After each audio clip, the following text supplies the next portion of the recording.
Sorry मुझे रोना आ गया।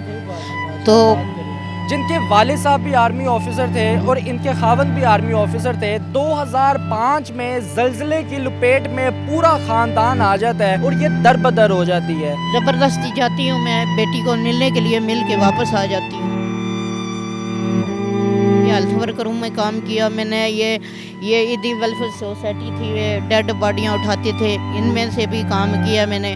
उसके बाद जंग न्यूज़ वाले के साथ काम किया। 16 साल की बच्ची हो गई तो मैं ऐसे लोग थे जो बच्ची की तरफ देखते थे तो मेरे दिल खून की आंसू रोता था। 1 माह का मेरा बेटा हो गया था जबकि 11 दिन का था जब ज़लज़ला आया था। बेटी के साथ ज़्यादती करता था कि तुम्हारी माँ यहाँ पे क्यों आती है, मेरी मंजिल नहीं है, मेरा ठिकाना नहीं है, मेरी छत नहीं है। कभी कभी यहाँ पे फुटपाथ पे सो जाती हूँ, कभी कहीं सो जाती हूँ, कभी कहीं सो जाती हूँ।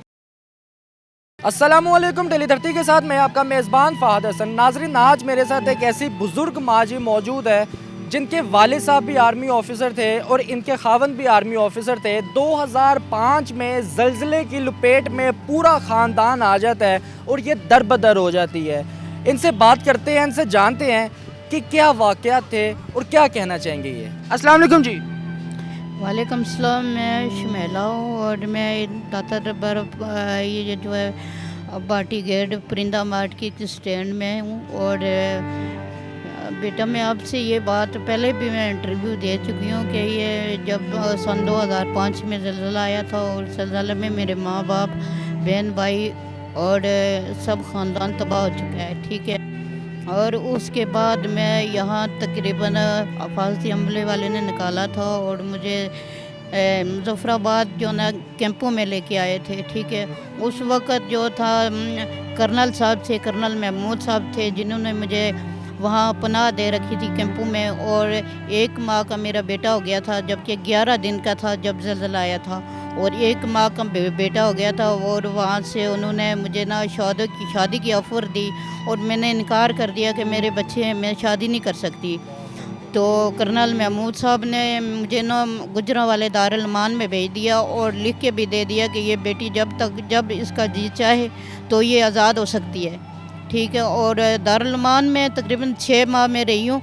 दारुल अमान में 6 माह में रही हूँ। और उसके बाद जो ना सुपरिटेंडेंट जो हमारी थी इदारे की, उसने तंग करना शुरू कर दिया, ब्लैकमेल करना शुरू कर दिया कि आप शादी कर लो, अच्छे अच्छे रिश्ते आते हैं। और मैंने इनकार कर दिया कि मैंने शादी नहीं करनी, आपके बच्चे यहाँ पे हम हिफाजत करेंगे बच्चे की, आप शादी करो। मैंने कहा मैं शादी नहीं करती। तो इस वजह से सुपरिटेंडेंट की और मेरी ना लड़ाई हो गई, ठीक है। और मैंने वहाँ से फिर एप्लीकेशन दे दी अदालत में। तो अदालत ने मुझे तलब किया, अदालत में तलब किया और जज साहब ने पूछा कि बेटा क्या बात है, आपको जो ना इदारे में क्या बात है, क्या टेंशन है। मुझे खाने पीने की टेंशन नहीं है, मुझे टेंशन ये है कि मुझे ये ब्लैकमेल करते हैं कि ये शादी कर ले, मैं शादी नहीं करना चाहती, अपने बच्चों को छोड़ के मैं शादी नहीं करना चाहती। और वहाँ से जो ना जज साहब ने मुझे लिख के दे दिया कि आप जो ना आज़ाद हैं, ठीक है। उस वक़्त की मैं जो यहाँ पे हूँ दाता साहब हूँ। फिर मैं रोडों पे बैठी रही, फिर मेरे हाथ में मैंने इतना बड़ा डंडा पकड़ा हुआ था और बच्चों को साथ बिठाया हुआ था और रात भर मैं जागती रहती थी बच्चों की खातिर, ठीक है। और जो बच्ची मेरी जवान होती रही है, तकरीबन 16 साल की बच्ची हो गई, तो मैं ऐसे लोग थे जो मेरी बच्ची की तरफ देखते थे तो मेरे दिल खून की आंसू रोता था कि मेरी बच्चों की तरफ आंख उठा के ना कोई देखे। तो मैं इस शर्म के न मैं सर झुका के रहती थी और मैंने आखिर तंग आके मैंने बच्ची की 16 साल की उम्र में बच्ची की बेटी की शादी कर दी। और मैंने सोचा चलो बेटी की शादी हो गई और मैं अपने जो ना बेटी और दामाद के साथ में ना घर में रहूँगी। लेकिन मसला ये हुआ, किस्मत मेरी ऐसी थी कि वो जो दामाद था वो ना मुझे नहीं चाहता था कि माँ यहाँ पे रहे। और जब मैं जाती थी वो बेटी को ब्लैकमेल करता था, बेटी के साथ ज़्यादती करता था कि तुम्हारी माँ यहाँ पे क्यों आती है। सॉरी मुझे रोना आ गया। तो वो उससे बड़ी ज़्यादती और तशद्दुद करता था। और फिर वो बाज नहीं आता थी। फिर मैं इधर गार्डन टाउन थाने जियोन वाला थाना, उसमें मैंने FIR दर्ज कराई। फिर उससे स्टाम्प लिखवा के फिर बेटी को वापस भेजा घर। अब वो अपने घर है और मेरी मंजिल नहीं है, मेरा ठिकाना नहीं है, मेरी छत नहीं है। کہ جس میں میں اپنی رہائش کر سکوں. مجھے یہ بتائیے گا کہ ماں جی آپ کی بیٹی کا جو خاوند ہے، آپ کا داماد ہے جو، وہ آپ کو اپنی بیٹی سے ملنے بھی نہیں دیتا ہے؟ مجھے ملنے سے بھی انکار کرتا ہے کہ وہ ملے بھی نہ. زبردستی جاتی ہوں میں بیٹی کو ملنے کے لیے، مل کے واپس آ جاتی ہوں، اور آتے بھی اوور ہوتی ہوں اور جاتے بھی اوور ہوتی ہوں. اور میں نے یہ نہیں ہے کہ میں نے بہت کام کیے. میں نے ہیلتھ ورکر میں بھی کیا کام کیا، ہیلتھ ورکروں میں کام کیا. میں نے یہ عیدی ویلفیئر سوسائٹی تھی، وہ ڈیڈ باڈیاں اٹھاتے تھے، ان میں سے بھی کام کیا میں نے. اس کے بعد جنگ نیوز والے کے ساتھ کام کیا. ماں جی مجھے بتائیے گا کہ کتنا عرصہ ہو گیا آپ یہ داتا دربار والی روڈ پہ رہتی ہیں؟ مجھے تقریباً 16-17 سال ہو گئے یہاں پہ. 16-17 سال آپ کہاں پر رہتی ہیں، کہاں پر سوتی ہیں، کھانا پینا کس طرح سب مینیج کرتی ہیں؟ میں یہی کرتی ہوں کہ داتا دربار کا جب لنگر آتا ہے اللہ پاک دے دیتا ہے، کوئی گھر کا لنگر آتا ہے تو کھا لیتی ہوں. اللہ اکبر. مجھے یہ بتائیے گا ماں جی آپ کا جو سا بیٹا ہے اس کی کتنی عمر ہو گئی ہے؟ میری بیٹے کی عمر ہے، کیونکہ میرا 11 دن کا بیٹا تھا اور بیٹی جو تھی 3 سال کی تھی. 3 سال اس سے چھوٹا ہے، 13-14 سال. وہ کوئی کماتا وغیرہ کیا کرتا ہے، پڑھتا ہے، کیا کرتا ہے؟ یعنی توازن ٹھیک نہیں ہے. ماں جی مجھے یہ بتائیے گا کہ آپ یہاں پر ہی سوتی ہیں؟ کبھی کبھی یہاں پہ فٹ پاتھ پہ سو جاتی ہوں، کبھی کہیں سو جاتی ہوں، کبھی کہیں سو جاتی ہوں. ناظرین بڑے دکھ بھری بات ہے، کتنی دکھ بھری یہ داستان ہے ماں جی جو سنا رہی ہے. ماں جی مجھے یہ بتائیے گا کہ آپ کے ماں باپ اور آپ کے خاوند اور آپ کے کچھ رشتہ دار جو زلزلے کی لپیٹ میں آ گئے تھے، کون کون تھا آرمی میں آپ کے رشتہ داروں میں؟ میرے رشتہ داروں میں میرے چچا زاد جو بیٹا تھا وہ بھی آرمی میں تھا، اور تایا زاد بیٹے تھے وہ بھی آرمی میں تھے. ٹھیک ہے. اور میرے والد صاحب بھی آرمی تھے.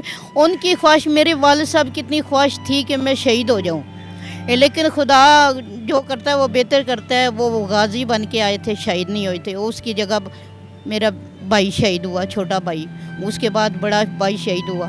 کارگل کی میں جنگ ہوئی تھی باڑی میں، اس میں شہید ہوا میرا بھائی. اور یہ بتائیے گا کہ آپ کے والد صاحب کا آرمی میں کیا ہوتا تھا؟ میرے والد صاحب کو لانس نائک تھے میرے والد صاحب. اور آپ کے خاوند؟ اور میرے خامد جو تھے ابھی سپاہی تھے، کیونکہ وہ ابھی ان کو جو نا پوری نہیں ہوئی تھی سروس، وہ سپاہی تھے ابھی. یہ بتائیے گا کہ کیا چاہتی ہیں گورنمنٹ سے یا عوام سے، کیا چاہتی ہیں بیٹے کا علاج کرایا جائے؟ بیٹی کے ساتھ جو اس کا خاوند سلوک کرتا ہے اس پہ کوئی کیس کرنا چاہتی ہیں، کیا کرنا چاہتی ہیں، کیا آپ کے سوچ ہے؟ میرا خیال یہ ہے کہ میں تو ایک بے گھر خاتون ہوں.